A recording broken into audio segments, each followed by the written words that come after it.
So, hello students. In the previous lecture, we have studied Rawls law, Henry's law, Henry's constant, unit of Henry's constant. In addition to this, we have studied ideal and non-ideal solutions, its properties. Non-ideal solution में हमने positive deviation, negative deviation के बारे में भी पढ़ा है।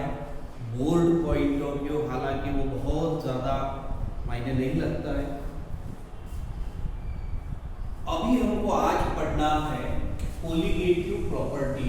आज का हमारा टॉपिक है कोलिगेटिव प्रॉपर्टीज। अब ये जो कोलिगेटिव प्रॉपर्टीज है, ये कोलिगेटिव प्रॉपर्टीज में वर्ड कोलिगेटस का मतलब है collecting together. So colligative properties of non electrolytes को जो पढ़ना है, colligative properties of non electrolytes. Non electrolytes की colligative properties. So the properties which depends on the number of solute particles in solution and not on the nature of solute particle। यानी ऐसी properties जिसका solution की या कोई substance के nature के साथ कोई लेना देना नहीं है, नंबर ऑफ सोल्यूट पार्टिकल के ऊपर जो डिपेंड होती है। The properties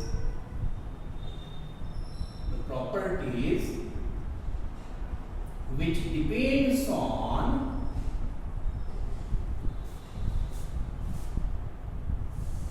number of solute particles in solution, number of solute particles in solution and not on nature of solute particles. हमने सिंपल डेफिनेशन लिखी है यहाँ पे, देखिए। The properties which depends on number of solute particles in solution and not on the nature of solute particles are called colligative properties. Are called colligative properties. तो यहाँ पे हमको जो कोलिगेटिव प्रॉपर्टीज है नॉन इलेक्ट्रोलाइट के लिए, तो ये जो सॉल्यूशन हम कंसीडर करने वाले हैं, सॉल्यूशन का concentration, dilute solution with concentration 0.2 molar, at least concentration should be 0.2 molar और less should be considered here. So there are four colligative properties. There are four colligative properties.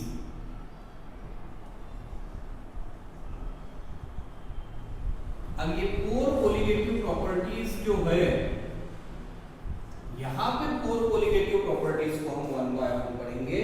Vapour pressure lowering पहली colligative property है बेटा, vapour pressure lowering.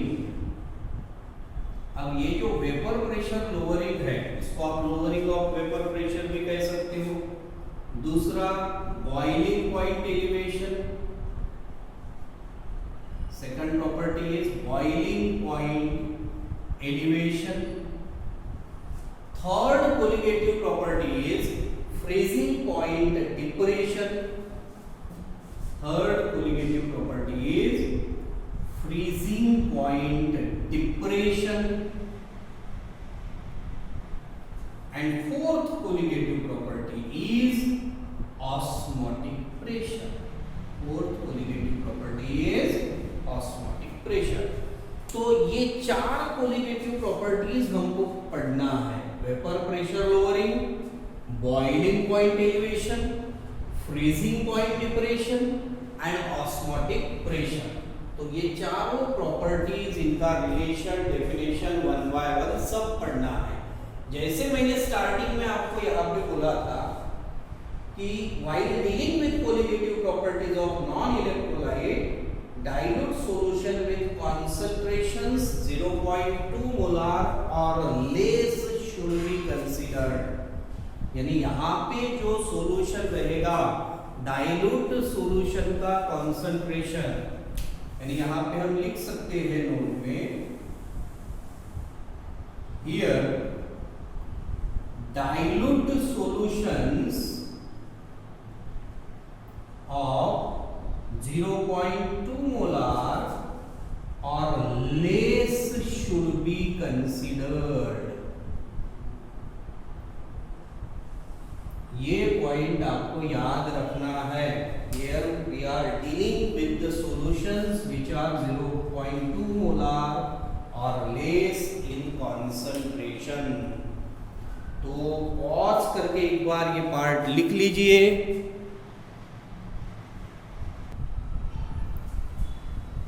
So first we are going to study now first colligative property, that is vapor pressure lowering. अब vapour pressure lowering ये part में पहली definition है vapour pressure of liquid. Vp का मतलब यहाँ पे आपको ध्यान रखना है, Vp means vapour pressure. So vapour pressure of liquid की डेफिनेशन देखिए.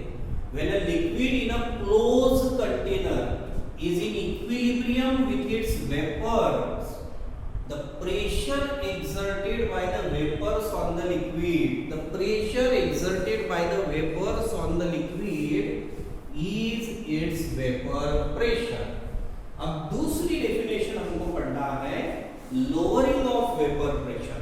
lowering का मतलब है decrease, the difference between vapor pressure of pure solvent. देखो सिंपल डेफिनेशन है, the difference between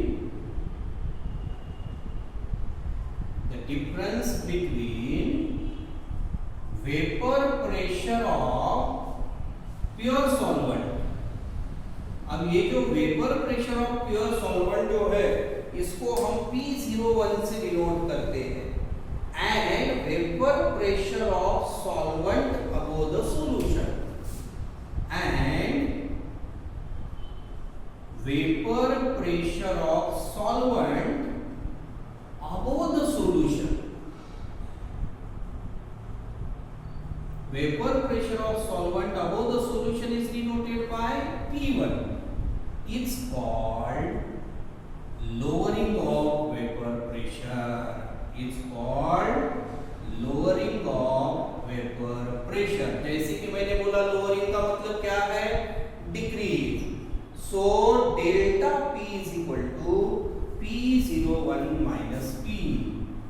Lowering of vapor pressure, therefore lowering of vapor pressure is equal to P01 minus P1.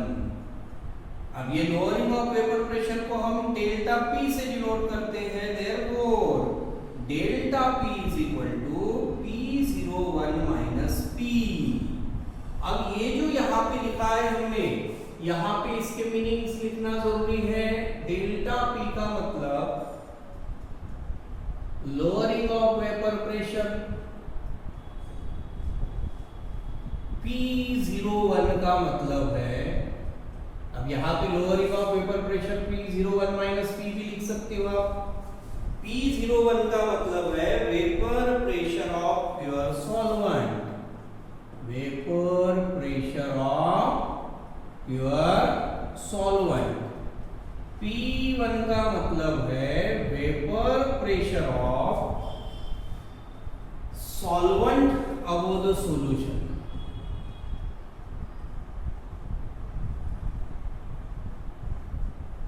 Vapour pressure of solvent above the solution. तो ये फिर से बता रहा हूं मैं definition. The difference between vapour pressure of pure solvent and vapour pressure of solvent above the solution is called lowering of vapour pressure. Lowering of vapour pressure is equal to P01 minus P, that is delta P is equal to P01 minus P. Delta P का मतलब lowering of vapour pressure, P01 का मतलब vapour pressure of pure solvent and P1 का मतलब vapour pressure of solvent above the solution. Here lowering of vapour pressure का मतलब P01 minus Pb होता है, P01 माइनस P ये भी होता है। अब हमको तीसरी डेफिनेशन पढ़ना है, that is relative lowering of vapour pressure. Third definition is relative lowering of vapor pressure। दो डेफिनेशन हो गई। अब उसके बाद में ये definition number 3, the ratio of lowering of vapor pressure divided by vapor pressure of pure solvent। The ratio of lowering of vapor pressure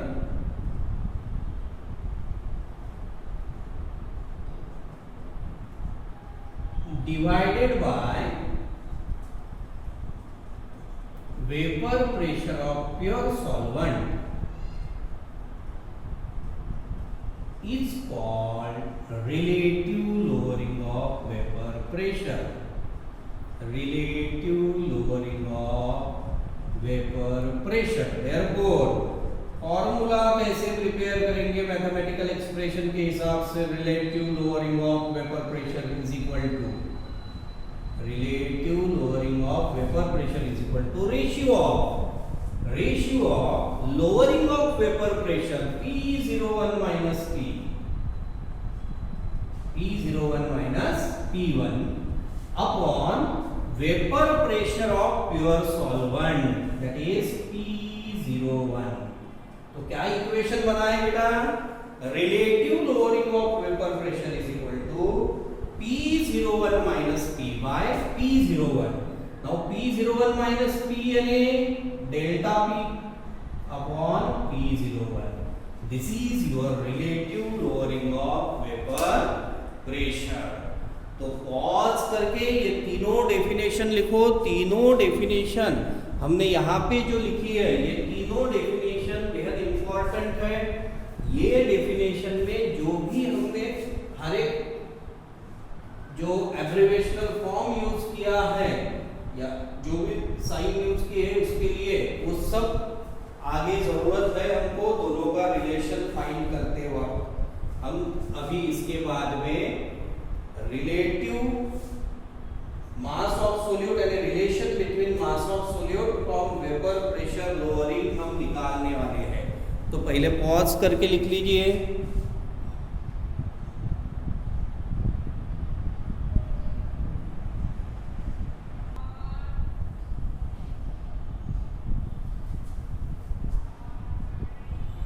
तो बेटा देखिए, अभी हमको पढ़ना है relation between molar mass of solute and vapour pressure lowering. Molar mass of solute and vapour pressure lowering, ये एक important 2 mark का क्वेश्चन इसके ऊपर आता है। Derive the relation between molar mass of solute and vapour pressure lowering. तो यहाँ पे कुछ हम टर्मिनोलॉजीज यूज करने वाले हैं, तो वो फॉर्मूले के बारे में हम थोड़ा सा यहाँ पे पहले पढ़ लेते हैं। यहाँ पे आपको ध्यान रखना है x1 x2 से शुरू करेंगे। x2 का मतलब मोल्स ऑफ सोल्यूट होता है, x2 means moles of solute. x1 का मतलब है मोल्स ऑफ सॉल्वेंट। n2 का मतलब है number of moles of solute, number of moles of solute. n1 का मतलब है number of moles of solvent. हर एक टर्मिनोलॉजी को दिमाग में डालना है, क्योंकि अनफॉर्चुनेटली हमको यहाँ पे ways of expressing concentration of solution part नहीं दिया है। जो अपडेटेड सिलेबस आया है इसमें वेज ऑफ एक टॉपिक रहता है, इसमें एंट्रेंस के लिए है, वो बोर्ड के लिए नहीं है। Ways of expressing concentration of solution, तो उसमें मोल फ्रैक्शन, मोलैरिटी, मोलैलिटी ये सब, तो उसमें ये कवर होता था। तो अभी इसलिए हम पहला डेरिवेशन पढ़ने से पहले ही इसके ऊपर बेस सबके मीनिंग जान लेना हमारे लिए जरूरी है, जानना चाहिए।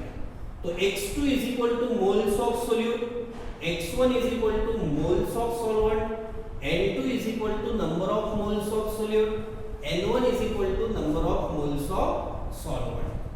तो यहाँ पे अभी देखिए ये जो पार्ट है इसमें होता है W2, W2 यानी मास ऑफ सोल्यूट, W2 का मतलब मास ऑफ सोल्यूट, W1 का मतलब mass of solvent, mass of solvent, M2 का मतलब molar mass of solute, molecular mass of solute यानी molar mass of solute M2, M1 का मतलब molar mass of solvent, molar mass of solvent.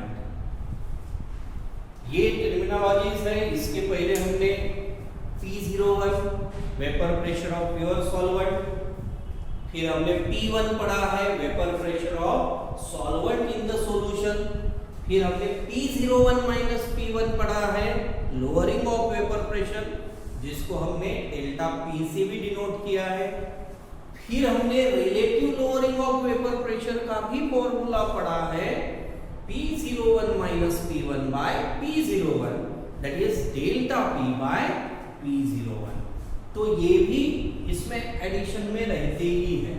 अब सिर्फ हमने ये यहाँ पे क्यों लिखा, तो यहाँ से मैं आपको दो फॉर्मूले बताने वाला। हमने थर्मोडायनामिक्स में भी नंबर ऑफ मोल्स कैलकुलेट करने का फॉर्मूला पढ़ा है। क्या होता है बेटा, number of moles is equal to mass upon molar mass, mass upon molar mass. तो यहाँ पे number of moles of solute अगर यूज करते हैं हम N2, तो N2 is equal to W2 upon M2 and N1 is equal to W1 upon M1। ये है बेटा formula. Number of moles of solute, number of moles of solute is equal to mass of solute upon molar mass of solute. Number of moles of solvent is equal to mass of solvent upon molar mass of solvent. अब उसके बाद में mole fraction के लिए formula होता है, दूसरा formula लिख रहा हूं मैं यहाँ पे, mole fraction of solute is equal to number of moles of solute upon number of moles of solvent plus number of moles of solute, यानी number of moles of solution बोल सकते हो आप directly. And x1 is equal to क्या रहेगा, mole fraction of solvent is equal to number of moles of solvent upon number of moles of solvent plus number of moles of solute। ये दो फॉर्मूले आपको ये पहला रिलेशन पढ़ने के पहले मालूम रहना बहुत जरूरी है। जब तक हमको ये दो फॉर्मूले याद नहीं रहते तब तक हम आगे का पार्ट आसानी से सॉल्व नहीं कर सकते। तो फिर से यहाँ पे ध्यान दीजिए, x2 का मतलब क्या लिखा है हमने, मोल्स ऑफ सोल्यूट। x1 का मतलब क्या लिखा है, मोल्स ऑफ सॉल्वेंट। n2 का मतलब क्या लिखा है, number of moles of solute. n1 का मतलब क्या लिखा है, number of moles of solvent. तो ये हो गए। उसके बाद में हमने लिखा यहाँ पे W2 mass of solute, W1 mass of solvent, M2 molar mass of solute, M1 molar mass of solvent. पहला फॉर्मूला लिखा है number of moles of solute, N2 का मतलब number of moles of solute is equal to mass of solute upon molar mass of solute. Number of moles of solvent का formula होगा फिर mass of solvent upon molar mass of solvent. वैसे ही mole fraction of solute का formula रहेगा number of moles of solute upon number of moles of solvent plus number of moles of solute, यानी moles of solution बोल सकते हो। Mole fraction of solvent is equal to number of moles of solvent upon number of moles of solvent plus number of moles of solute. As यहाँ पे ध्यान रखना है last में, as moles of solution is equal to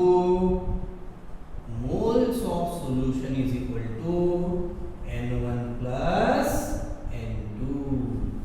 Moles of solution is equal to N1 plus N2. तो इस तरीके से ये पूरे पार्ट को आपको अच्छे से लिख लेना है, पहले राइट साइड का पार्ट, फिर मैं relation between molar mass of solute and vapour pressure lowering आपको बताऊंगा। तो पॉज करके पहले लिख लो। So see now, relation between molar mass of solute and vapor pressure lowering. The relative lowering of vapor pressure is equal to the mole fraction X2 in the solution. Relative lowering of vapor pressure, that is delta P upon P01. Therefore, delta P upon P01 is equal to mole fraction of solute. ये हो गया आपका equation number 1। Use किया ना हमने x पे यहाँ पे मोल फ्रैक्शन ऑफ सोल्यूट को x2 से। अब हमको मालूम है, हमने यहाँ पे अभी थोड़ी देर पहले पढ़ा था, mole fraction of solute is equal to number of moles of solute upon number of moles of solution. तो हम यहाँ पे लिखना चाहेंगे बेटा, as mole fraction of solute is equal to N2 upon N1 plus N2। चिंता मत करो, फिर भी हमको मालूम है, हमने लिखा है, फिर भी इक्वेशन के लास्ट में हम इनके मीनिंग जरूर लिखेंगे। तो यहाँ पे अभी हमको ध्यान देना है, as x2 is equal to N2 by N1 plus N2। तो यहाँ पे हमको ध्यान देना, फॉर डाइल्यूट सॉल्यूशंस, और यानी आगे बढ़ने से पहले फॉर डाइल्यूट सॉल्यूशंस हमने कोलिगेटिव प्रॉपर्टीज चारों नाम लिखने के बाद में यहाँ पे नीचे एक नोट लिखा था कि यहाँ पे डाइल्यूट सॉल्यूशंस नॉन इलेक्ट्रोलाइट वाले कंसीडर करते हैं और इनका डाइल्यूशन होता है 0.2 मोलार और less, and a very dilute solutions are used. For dilute solutions, N1 is too much greater than N2. N1 is too much greater than N2. Hence, N1 plus N2 is equal to 1. Hence, N1 plus N2 is equalized to 1। तो ये equation में x2 की जगह पे आप क्या value put करोगे? x2 की जगह पे हम वैल्यू पुट करेंगे, पहले सबसे पहले put value of x2 in equation 1। Equation 1 में x2 की वैल्यू अगर मैं पुट करता हूँ तो delta p upon p01 is equal to N2 by N1 plus N2, N2 by N1 plus N2। As we know that N1 plus N2 is equal to 1, is equalized to 1 N1, नीचे लिखता हूँ थोड़ा, as N1 plus N2 is equalized to N1, therefore delta P by P01 is equal to N2 upon N1, N2 upon N1। ये हो गया equation number 2। अब हम देखते हैं, ये हो गया इक्वेशन नंबर 2। अब हमको मालूम है, but number of moles of solute is equal to mass of solute upon molar mass of solute, and number of moles of solvent is equal to mass of solvent upon molar mass of solvent। N2 is equal to W2 upon M2 and N1 is equal to W1 upon M1. Put these values of N1 and N2 in equation 2. So delta P upon P01 is equal to W2 upon M2 upon W1 upon M1. Therefore delta P by P01 is equal to, यहाँ पे अगर मैं देखूँ तो ये क्या होना चाहिए बेटा, W2 upon M2 upon W1 upon M1. अगर क्रॉस में मैं लिखना चाहूँ तो ये M1 into W1 नहीं होगा क्या, तो हम इसको साथ में लिख सकते हैं W2 into M1 upon M2 into W1. W2 into M1 upon M2 into W1. ये हो गया। अब इसमें ध्यान रखिए, as delta P is equal to put delta P is equal to P01 minus P1. Therefore what we get, P01 minus P1 upon P01 is equal to W2 into M1 upon M2 into W1. W2 into M1 upon M2 into W1. फिर से एक बार ध्यान दो बेटा, मैंने यहाँ पे बीच में जो थ्योरेटिकल पोर्शन था कुछ भी जरूरत नहीं है ऐसा लिखा था, वो सब निकाल के डायरेक्ट डेरिवेशन किया है। यहाँ पे आपको ऐसे ही याद रखना है और नीचे हम इसके मीनिंग लिखने वाले हैं। तो देखिए स्टार्टिंग से, relation between molar mass of solute and vapour pressure lowering. The relative lowering of vapor pressure is equal to mole fraction x2 of solute in solution. So delta P by P01 is equal to x2. Delta P, relative lowering of vapor pressure delta P upon P01 is equal to mole fraction of solute is x2. Equation number 1. As mole fraction of solute is equal to number of moles of solute upon number of moles of solution. For dilute solutions, the value of N1, number of moles of solute, is too much greater than number of moles of solvent is too much greater than number of moles of solute. Hence N1 plus N2 is equalized to 1. So delta P upon P01 is equal to, हमने value put कर दी N2 by N1 plus N2. As N1 plus N2 is equal to N1, तो N1 plus N2 की जगह पे N1 लिख दिया। फिर आगे हमने देखा number of moles of solute is equal to mass of solute upon molar mass of solute, that is N2 is equal to W2 upon M2 and N1 is equal to W1 upon M1। तो N2 की जगह पे W2 upon M2 put करो, N1 की जगह पे W1 upon M1 put करो। अभी मैंने आपको समझाया था W2 upon M2 upon W1 upon M1, इसको मुझे लिखना है। तो ये W2 upon M2 as it is रहेगा, ये ऊपर गए तो M1 ऊपर जाएगा, W1 नीचे, तो सीधा सीधा W2 into M1 upon M2 into W1। देखो delta P upon P01 is equal to W2 into M1 upon M2 into W1। याद रहेगा अभी, ये भूलोगे तो नहीं। Put delta P is equal to P01 minus P, lowering of vapor pressure। So P01 minus P by P01 is equal to W2 into M1 upon M2 into W1। तो ये हो गया hence proved। अब इसमें हमको लिखना है इन सभी के मीनिंग।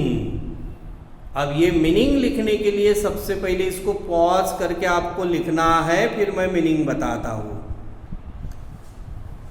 जैसा कि डेरिवेशन के शुरुआत में मैंने आपको बोला था, ये सबके मीनिंग फिर से हम डेरिवेशन में आपको भी लिखना है। या तो शुरुआत में पूरे लिख लो, बीच बीच में डेरिवेशन को डिस्टर्ब नहीं करना मीनिंग लिख के। अब यहां पे देखो वेयर, सबसे लास्ट में लिखा हमने where P01 minus P1 oblique delta P यानी lowering of vapour pressure, lowering of vapour pressure. P01 minus P1 भी बोल सकते हो, डेल्टा P भी बोल सकते हो। फिर P01 minus P1 upon P01 का मतलब relative lowering of vapour pressure, relative lowering of vapour pressure. उसके बाद में आपको ध्यान रखना है x2 का मतलब, x2 यानी मोल फ्रैक्शन ऑफ सॉल्यूट। यहां पे x1 यूज नहीं किया है तो मोल फ्रैक्शन ऑफ सॉल्वेंट लिखने की जरूरत नहीं है। x2 is equal to mole fraction of solute, n2 का मतलब number of moles of solute, n1 का मतलब number of moles of solvent, n1 plus n2 का मतलब होता है number of moles of solution, number of moles of solution. उसके बाद में यहां पे आपको ध्यान रखना है W2, W2 का मतलब है मास ऑफ सॉल्यूट, W1 का मतलब है मास ऑफ सॉल्वेंट, M2 का मतलब है molar mass of solute, and finally M1 का मतलब है molar mass of solute. M1 का मतलब है solvent, molar mass of solvent. तो इस तरीके से ये सभी टर्मिनोलॉजीज जो है ये यहाँ पे हमने लिखी है और यहाँ पे हमने यूज भी की है। तो इन सभी पार्ट के ऊपर आपको अच्छे से रिवाइज करके लिखना है ये सब। और ये जो लास्ट वाला जो आपको बताया है मैंने, जैसे कि ये पोर्शन जो है ये बोर्ड एग्जाम में 2 मार्क्स के लिए आ सकता है। तो पॉज करके लिख लीजिए। आज के लिए इतना ही, कल फिर मिलेंगे।